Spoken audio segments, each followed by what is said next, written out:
गंजाम जिले में दिनकू दिन वृद्धि पाउछि लघु खनिज द्रव्य चोरा चालाण। माफिया माने दिन राति बेधड़क भावे लघु खनिज चोरा चालाण करुथिबा बेले राजस्व हराउछंती सरकार।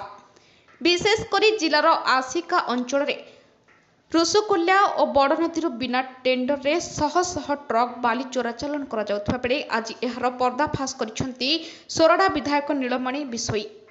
विधायक भुवनेश्वर निज निर्वाचन मंडली को फेरिबा समय आसिका तहसिल अधीन बांगरडा पंचायत आंबपुआ ग्राम निकट बालीघाटू 4टी हाइबा गाड़ी रे बाली चालाण हेउथिबा देखि सेमानकु अटकाई कागजपत्र जांच करथिले। हेले सेमानकु निकट रे बाली चालाण लागि कोनोसी कागजपत्र नथिबा देखि विधायक बालीघाट ग्रस्त करी कागजपत्र जांच बेले एही घाट नीलाम होई नथिबा जानिबाकु पाइथिले। तेबे बिना निलाम रे दिन दीपहरे 25 रु ऊर्ध्व हाइबारे मेसिन साहाय्य नदी भितर बाली लदा चली देखि पुलिस तहसिल और माइन्स विभाग को विधायक खबर देथिबा देखिबाकु मिलिछि। तेबे एठी बिना टेंडर रे बाली चालन हेउथिबा बेले प्रशासन याहारी उपरे रोक लगाइबा सह जहा निर्देश रे बाली चालन करा जाउछि ताको गिरफ करबाकू दाबी करिसेंती सोरडा विधायक नीलमणि बिशोई।